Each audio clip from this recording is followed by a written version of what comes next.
It should really come as no surprise that the COO of WWE, Triple H, opened up this week's Smackdown. But while I don't really particularly enjoy him opening the show, at least having him on the show in some capacity makes it feel more special. It's like he can be on Raw, but he can also be on Smackdown as well. It makes Smackdown feel much less like a B show in that sense. And he pretty much comes on the mic and says that superstars needs to stop blaming management and blame themselves. And out comes Miz and pretty much gets owned by Triple H on the mic. If there's one good thing Triple H is good at, he's good at owning and burying people on the mic like he did with Miz, saying that he is a failed superstar and is a guy that blames all his troubles on everyone else. And Triple H allows Miz to get his redemption on Randy Orton tonight by booking him in the main event against the man himself, Randy Orton. And I must admit, I'm loving this new pseudo-reality direction WWE are going with the Triple H character right now and what's best for business. You can imagine how much I'm enjoying all this business talk and all this shit that Triple H is going on about right now.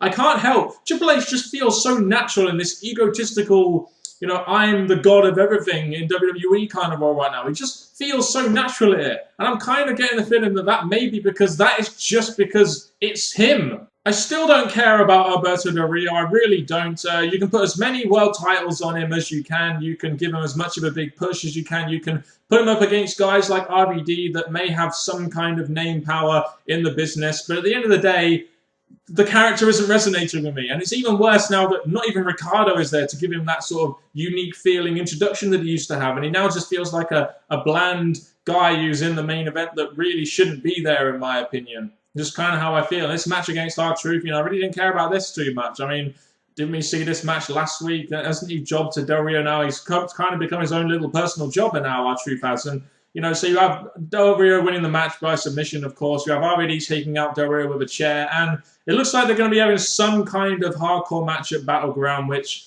should hopefully be better than their match that they had at Night of Champions, even though I still don't particularly care all that much about Alberto Del Rio versus Rob Van Dam for the World Heavyweight Championship. The primetime players got some guys in the back to do the millions of dollars. That was kind of funny. I must admit, I did get a nice little laugh out of that one. And to be honest, the whole millions of dollars thing and turning primetime players' face is catching on. You saw people in the crowd doing the millions of dollars, and thank God they turned these guys' face because they are quite actually an entertaining tag team. And they were quite entertaining when they had Abraham Washington, and now they've got their own gimmick and the millions of dollars. People seem to like it. People are cheering the primetime players.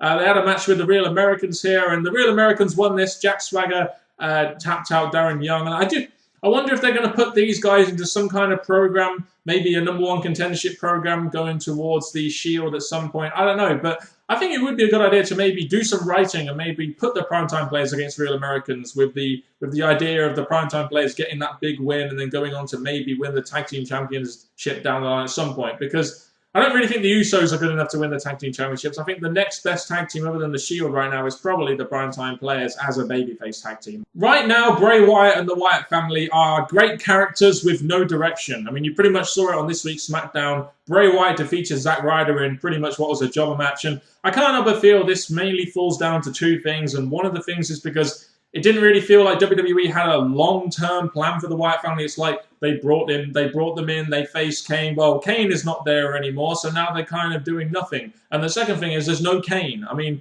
there's no other sort of mid-card babyface that you can really feud Bray Wyatt against, a sort of serious challenger towards him. So while Kane is out, they don't really have anything else for the Wyatt family to do, and they kind of just feel like filler at the moment. And it's like, until Kane comes back, they're not really going to do anything. And it's a real shame because these characters, in my opinion, could really work in the WWE if WWE had some long-term direction for them, which they don't seem to have right now, other than let's wait for Kane to get back and then maybe continue that feud on. You know it's bad when your US Championship match on SmackDown in the middle of the card pretty much is used to further on into a six-man tag. You know it's getting pretty bad and it's going to devalue the belt. We had Dolph Ziggler versus Ambrose, which ended up in a massive brawl because the Shield were out there and Kofi Kingston and RVD were out there, and it went into a six-man tag, and I was just like, oh, Christ, I just really didn't care too much about the fact that it went from a US Championship match into a six-man tag, and Triple H came out there again, and I thought Vicky Guerrero was the GM of SmackDown. Shouldn't she be coming out? I don't know, I'm just saying, but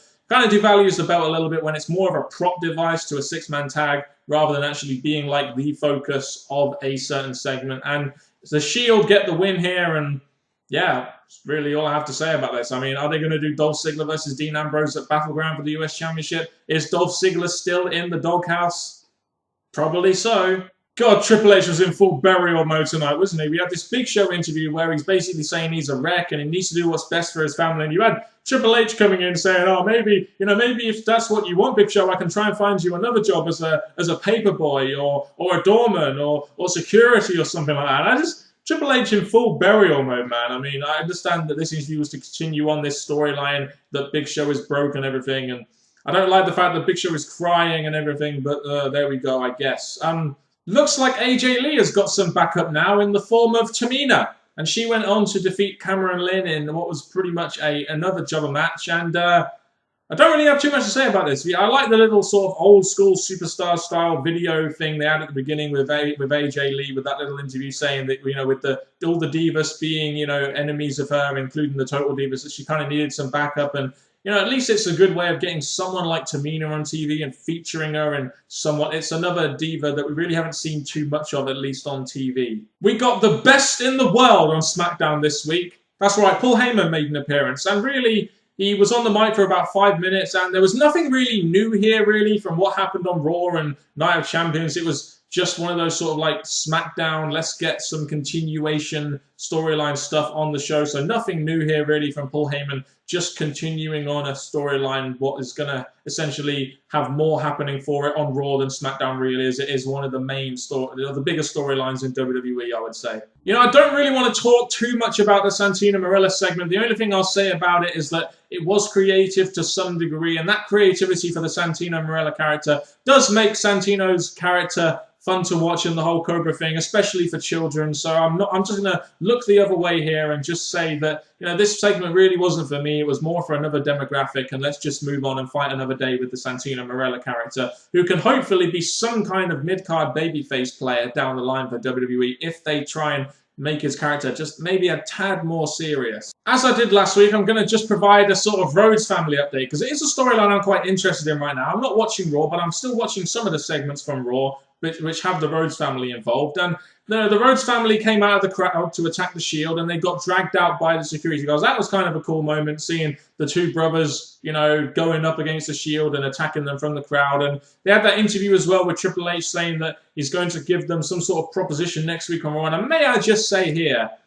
that these interviews that Michael Cole is conducting with Triple H, they are gold. I love how they're combining, seems like they're combining the real Triple H with this storyline they're doing. It just seems to work. I'm really enjoying these interviews where it just feels like Triple H is on a totally different level, and the character just fits him so well because it just seems to be him. He is playing it impeccably right now, and I just feel he's a natural in that role.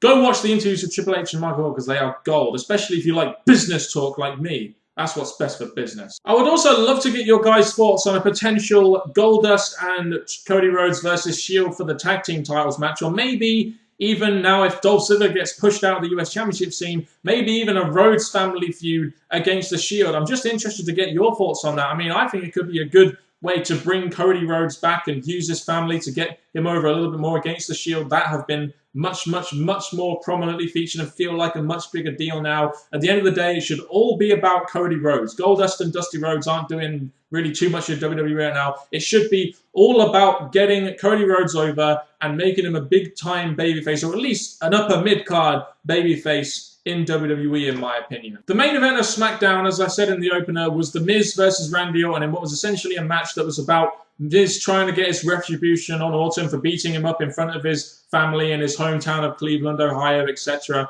And I'm not really going to talk too much about the actual match. I'm going to talk more about the story elements of this match, the storytelling elements and the character development elements, which I feel are a lot more important here. During the match, Miz got injured and Orton really didn't give two shits and kicked his ass anyway. So they're trying to sort of bring out this more sadistic version of Randy Orton. And that's good, because that's the Randy Orton I feel is much better than that boring-ass babyface Randy Orton they had before. And Triple H came out as well, because Triple H runs the show. He's in every fucking segment on the show. And restarts the match in a no DQ match because he didn't like the fact that Orton got himself disqualified to try and get out of the match. Pretty much a surefire way of Randy Orton getting his own back on The Miz, kind of like trying to play it like that. So I kind of like that as well. The heel sort of trying to give the other heel one up on the babyface. And pretty much Orton again, kicked Miz's ass even more once again to try and bring out this more sadistic Randy Orton character, which the WWE needs, in my opinion. So this whole segment was quite effective, in my opinion. You're probably going to get a lot of sympathy on the Miz, and Miz, I think they should probably give Miz a little break from TV now with this, if they're going to do an injury angle or something with him, and they're making the Orton heel character a lot more interesting and sadistic, which is definitely what we need going into Battleground when he's going to face Daniel Bryan for the vacant WWE Championship. I just realized we don't have a WWE Championship right now. That's actually kind of weird, isn't it? That's actually very weird. So this SmackDown overall, it was an okay show. I mean, there was some good storyline advancement there. There was some basic storyline advancement, which you kind of expect from SmackDown. There was some filler as well. But I'm starting to enjoy the primetime players, Orton's sadistic heel character. I know the Wyatt family are entertaining, in my opinion, but they're directionless right now, which is a real shame. Triple H is here, there, and everywhere in WWE right now, and the character that he's playing really seems to fit him right now. So really judge that, really how you want to judge it. Overall, I thought the SmackDown was okay. It wasn't a blowout of the show. There wasn't loads of stuff on there that I found entertaining. There's always something on the show that I seem to not like too much, and I'm really not too interested in, such as the Santino Marella segment, the six-man tag match, etc. that they have with the Shield, etc. So leave me your thoughts on SmackDown down in the comment section below. And please tell me in the comment section below what you think is best for business. Randy Orton winning the WWE Championship, or Daniel Bryan winning the WWE Championship. Or maybe a Royal Rumble, a returning John Cena will probably be best for business.